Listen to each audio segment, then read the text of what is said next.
Jemi kthyer sërish në këtë pjesë të tretë të alertë që kam anoncuar edhe në fillim të programit, ndryshe nga dy pjesë të parë, do të flasim për FAO, në Organizatën Botërore për Ushqim dhe Bujqësi, e cila në fakt nga sot ka themeluar 80 vjetorin e krijimit të saj, e po ashtu sot është 80 vjetori i themelimit të Kartës së Organizatës së Kombeve të Bashkuara. Por çfarë është FAO? Rëndësia e saj në të siguruarit e ushqimit dhe edhe sigurinë ushqimore, patjetër, por spari për qasjen në ushqim, do të flasim me zonin Lorena Plumbi, është drejtuese e zyrës FAO-s në Shqipëri, kënaqësi që u kam në studio. Mirëmbrëma Granit, kënaqësia është e gjitha ime, mirëmbrëma edhe gjithë teleshikuesve që na ndjekin. Faleminderit edhe për kohën, në fakt sepse ju po vini nga një aktivitet direkt në Alert. Çfarë ishte ky aktivitet? Po nis me këtë. Është vërtet, në fakt sot është një ditë jubilare. Ne festojmë 80 vjetorin e Kartës së Organizatës së Kombeve të Bashkuara, që është organizata e cila u ngrit pikërisht për ato që ne e quajmë multilateralizmi,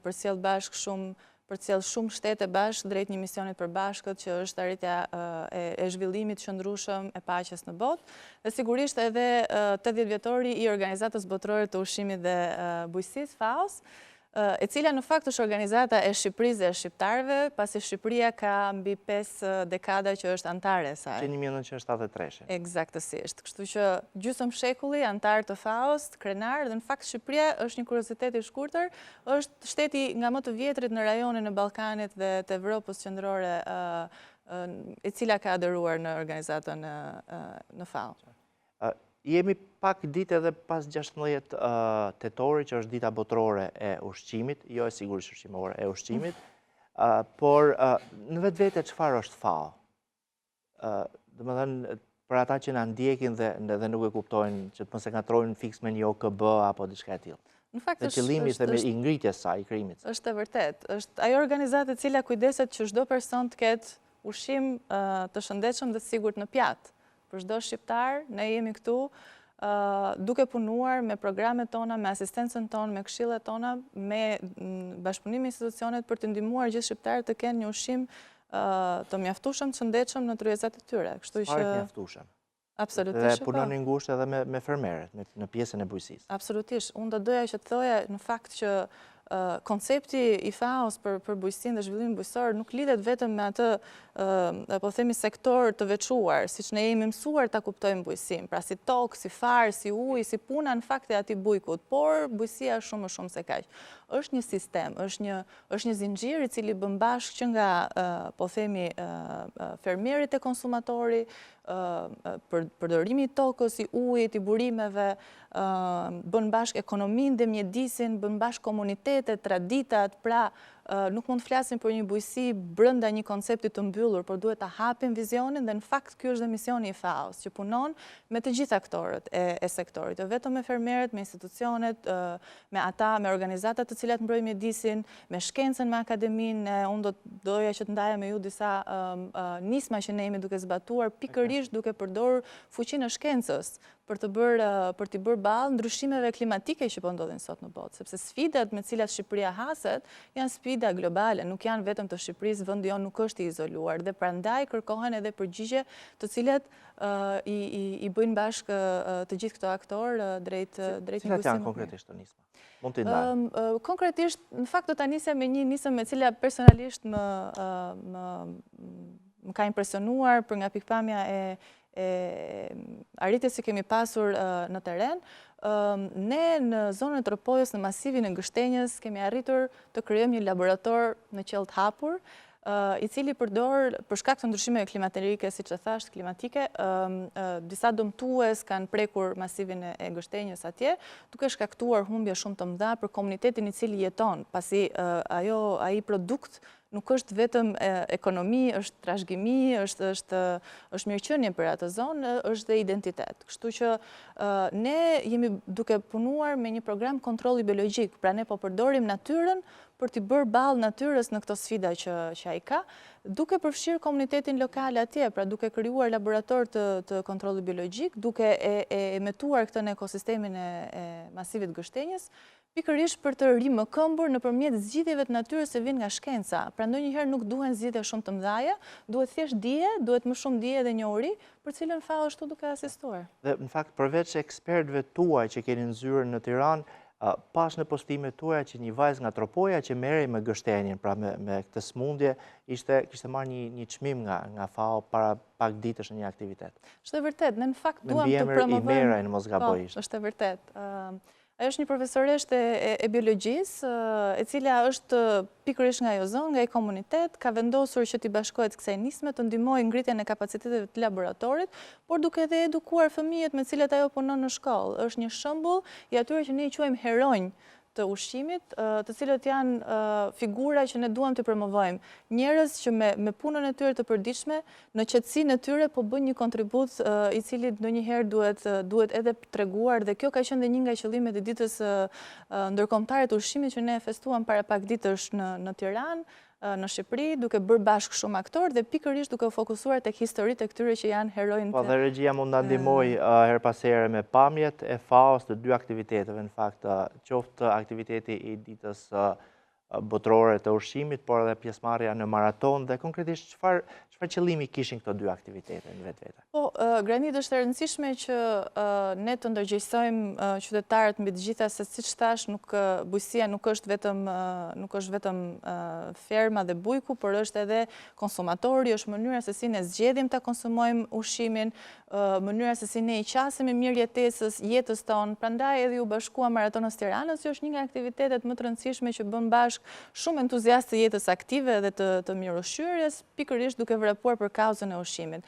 Për më tepër që këtë vit FAO në sloganin e saj ndërkombëtar ka konceptin e bashkëpunimit dorë për dorë, sepse siç e thash edhe një herë, këto sfida që ne me cilat po përballemi, qoftë nga ndryshimi i çmimeve, tek energjia, tek lëvizjet demografike, janë proceset që ndodhin në të gjithë botën dhe kërkojnë përgjigje nga shumë aktorë. Nuk mundet një aktor i vetëm ta bëjë këtë gjë. Prandaj neve donim të promovonim idenë e një partneriteti ku ne të gjithë bëhemi bashkë me një akt shumë të bukur që në fund ditës kaluam një ditë të këndshme në Tiranë me një aktivitet sportiv. Për të rikthyer sërish tek ato arritjet për cilat po flisnit, pra një ishte çështja historia e gështenjes në Tropoj, por edhe të tjera që vlen për të përmendur. Në fakt, unë do doja që të sillja një element shumë të rëndësishëm. Ne jemi duke folur për modernizimin e bujqësisë shqiptare. Tashmë nuk e kemi më luksin në sensin që të përdorim ato burime që Zoti dhe natyra na ka dhënë në Shqipëri me shumë bujari, por do duhet ta bëjmë këtë gjë me shumë mençuri, duke përdorur benefitet që jep sot teknologjia, e cila ka avancuar në gjithë botën, modele të cilat ne kemi shansin të adoptojmë në Shqipëri për të prodhuar më shumë, për të humbur më pak dhe për më shumë mirëqenie. Dhe në fakt kemi një rast shumë specifik kur flasim për bujqësinë digjitale. Çfarë do të thotë? Një grup të rinj të cilët janë tashmë duke u trajnuar nga një institut i specializuar i ekonomisë agrare gjerman në bashkëpunim me FAO-n, një kurs për informacionin gjeohapsinor. Informacioni gjeohapsinor nuk është gjë tjetër veçse të mësosh, të kuptosh tokën dhe ta përdorësh atë në të mirën e kultivimit edhe rritjes së rendimentit të prodhimit në bujqësi.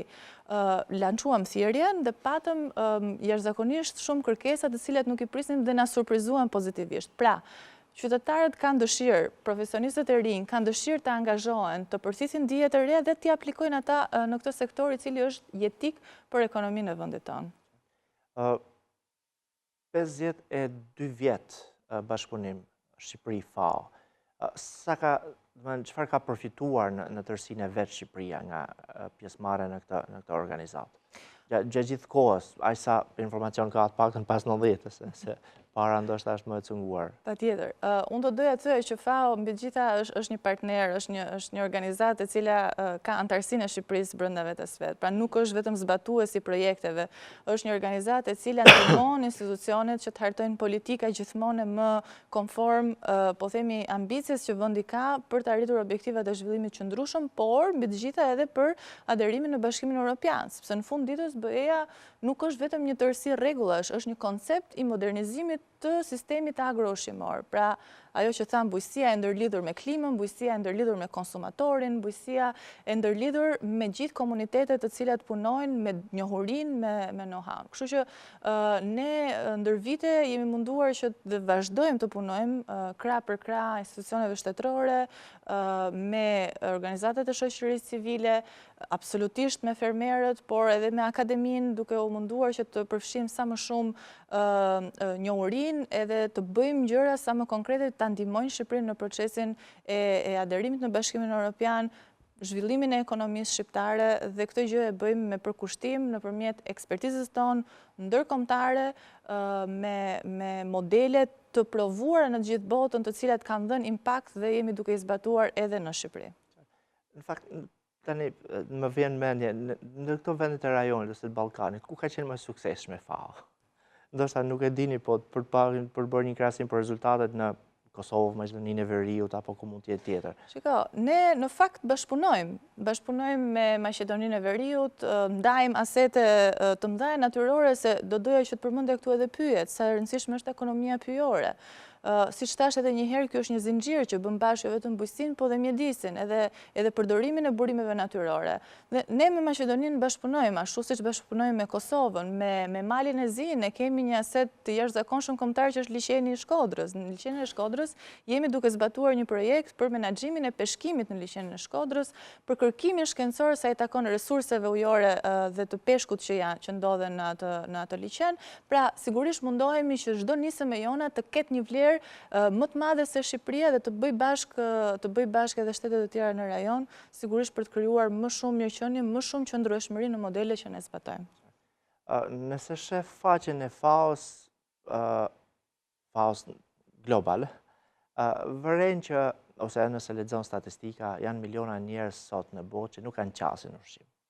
Për shkak të shumë e shumë arsyeve, por tashmë edhe për shkak të ndryshimeve klimatike, për lëvizje demografike, të cilat ju i përmendet si arsye. Para pak kohësh është publikuar një raport i FAO-s, të cilin nuk do doja ta komentonim sot, ku kam bërë një emision për atë dhe kam lexuar qendrimin e zyrës FAO-s në Shqipëri, por a është koha që shqiptarët të jenë më të vëmendshëm, pak në ata që punojnë, që kanë lidhje me të prodhuarit e ushqimit, ndaj ndryshimeve klimatike të jenë më të vëmendshëm, por edhe të shfrytëzojnë çdo plomb toke, sepse nëse shohim Kosovën, apo sidomos Kosovën, edhe Maqedoninë e Veriut po ashtu, po veçanërisht Kosova, çdo centimetër është e punuar. Pra e punuar për prodhim. Në fakt, unë të doja të falenderoja shumë për vëmendjen që ti ke dhënë raportit ndërkombëtar global që FAO nxjerr çdo vit mbi sistemet agro-ushqimore dhe sigurisht edhe reflektimin e të dhënave dhe gjetjeve për Shqipërinë. Është e rëndësishme të kuptohet në fakt se ai indikator i cili mat nën ushqyerjen nuk është diçka në fakt tipike për Shqipërinë, është një fenomen i cili pasqyron efekte ndoshta edhe të përkohshme që lidhen me fenomene të mëdha siç ka qenë pandemia, kriza e çmimeve dhe energjisë në botë, që sigurisht do duhet të shikohen në vazhdim të viteve nëse realisht këtu ka një problem dhe ka një prirje reale. Dhe duhet të them dhe ta theksoj edhe për opinionin publik në fakt që ky është më shumë një tregues i perceptimit, më tepër se sa një fakt real. Ajo që ne do duhet të bëjmë është të fokusohemi pikërisht tek mirëushqyerja, më tepër se sa tek mungesa e ushqimit. Pra të bëjmë zgjedhje konsumatore më të informuara, duke filluar dhe nga vetja ime, edhe për jetesën time, të familjes dhe të fëmijës time. Unë të mundohem që të kem qasje në një ushqim i cili më jep vlera ushqyese më të mëdha dhe më garanton një mirëqenie më të mirë. Dhe shpesh herë kjo lidhet me informimin e konsumatorit. Prandaj në fakt FAO vazhdon dhe është duke punuar momentalisht edhe me programe që përfshin shkollat, fëmijët që në një moshë të hershme, ata që janë konsumatorët e të ardhmes, të bëjnë zgjedhje të ndërgjegjshme, sepse ky impakton dhe tregun, impakton dhe mënyrën se si ne prodhojmë. Ne sot jemi duke zbatuar ato që i quajmë ferma demonstrative të bujqësisë së pastër, të bujqësisë së gjelbër, i cili është modeli i BE-s, është e ardhmja e bujqësisë shqiptare. Ajo që përdor më pak pesticide, ajo që përdor zgjidhje të natyrës për natyrën, përdor më pak shfrytëzim të keq të tokës, se si shtat dhe ju çdo plomb është e punuar, po si punohet kjo tokë? A kemi respekt në për të që mos ta lëmë? Punuar është në Kosovë, në fakt, në Shqipëri jo fatkeqësisht. Këto janë shifrat të cilat pastaj patjetër ja vlen të diskutohen. Kosovën e shoh me sy të lirshëm që është çdo cep i punuar. Dhe prandaj e bështrova si pyetje për që është koha që edhe shqiptarët duhet mos lënë asnjë cep sepse nuk është vetëm ky, po mënyra se si dhe ato cepin ajo e punojnë, ajo do të bëjë diferencën se sa konkurruese dhe e qëndrueshme do të jetë bujqësia shqiptare, sepse siç thash, krizat e klimës që ne sot po i hasim është një realitet, fermerët tanë përballen me probleme, prodhimi i shumë kulturave bujqësore për shkak të ndryshimeve klimatike ka efekte të drejtë për drejta në ekonominë dhe në xhepat e atyre që sot punojnë tokën me sakrificë të madhe dhe ne e dimë shumë mirë që jemi dhe punojmë në këtë sektor. Prandaj është e rëndësishme që të punojmë tek informimi edhe i mënyrës se si prodhohet me modele të qëndrueshme, bujqësie të qëndrueshme e cila është e ardhme. Ne jemi duke e bërë këtë gjë në një fermë demonstrative në zonën e Lushnjës, duke parë një nga dimensionet e prodhimit që është ai i serave, prodhimit në sera, pikërisht me një cikël të mbyllur bujqësie të qëndrueshme të pastër që përdor ujin, ushqyesit e tokës në mënyrë korrekte dhe me respekt për të ardhmen mbi të gjitha. Është edhe akuakultura një opsion, duke ditur që sipërfaqet e tokës po shkojnë edhe drejt zvoglimit për shumë arsye, edhe për arsye biznesi që një pjesë kthehen gjysma edhe në panelet diellore. Ose edhe toka që nuk prodhojnë. Sigurisht ka mënyra me teknologjinë që ne kemi sot patjetër për ta kthyer një tokë nga jo pjellore për të shfrytzuar maksimalisht atë si aset dhe për ta kthyer në një potencial për prodhim. Akwakultura patjetër që është një dimension, por dhe ajo duhet rregulluar. FAO drejton një nga organizmat më të respektuar globalisht për, po themi, peshkimin në zonën e Mesdheut dhe sigurisht dhe në ujërat e brendshme. Këto janë procese pune të cilat janë duke u ndjekur në Shqipëri dhe ne do vazhdojmë do t'i mbështesim ato. Meqense u përgjigjet pak për raportin e FAO-s, në fakt unë dua ta komentoj pak shumë shkurt, po ky është vetëm qëndrimi imi personal, jo juaj apo i FAO-s. Dua ta saktësoj këtë sepse nëse raporti fliste për 5.4% popullsi, pra për nënushqyrje, unë gjykoj që janë përdorur shifra në mënyrë diplomatike, sepse nëse shohim situatën e Shqipërisë në tërësinë, kemi njerëz vërtet sot që nuk e kanë darkën, tani që flasim ne, nuk kanë ngrënë darkë, ose nuk kanë ngrënë darkë që t'ju japin fëmijëve atë pak ushqim që kanë.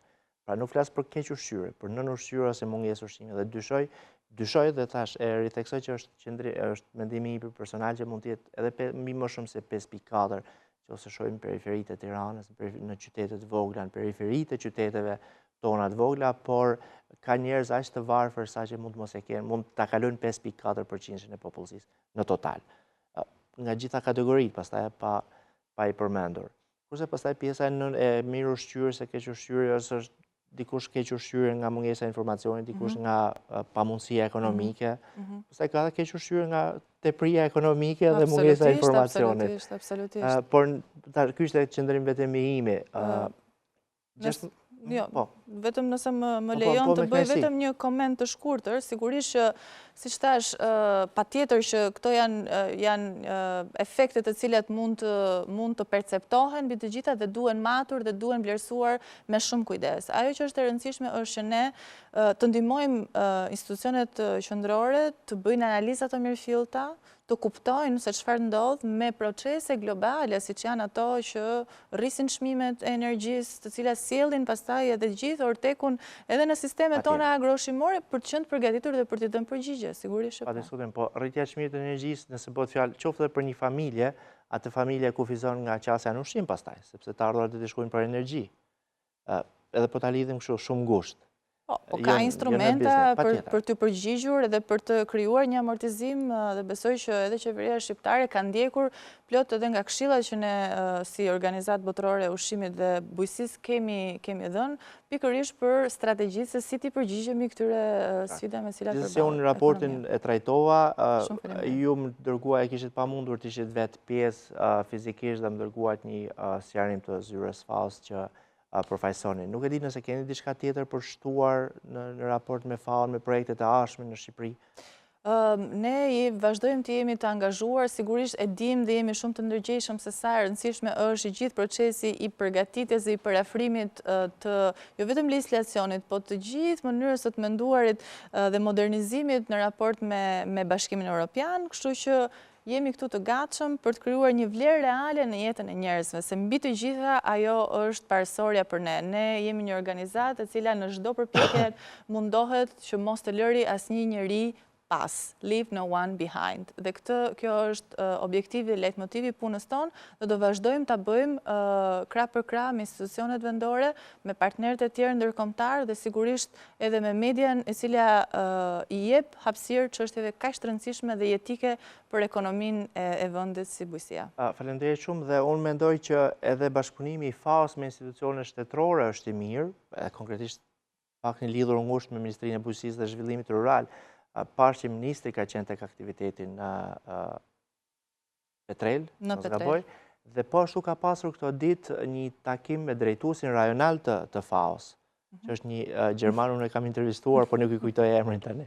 Po, është zoti Raimund Jele. Jele, ja.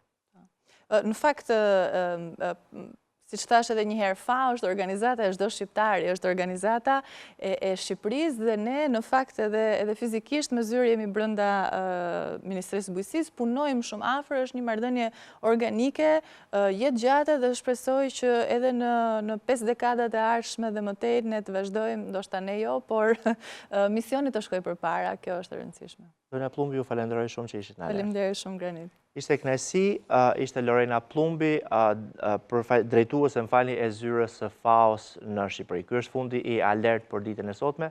Mos harroni ritransmetimi të shtunën në 13:30. Bashkë do të shihemi të premte në ardhshme në 21. Deri atëherë, mirupafshim.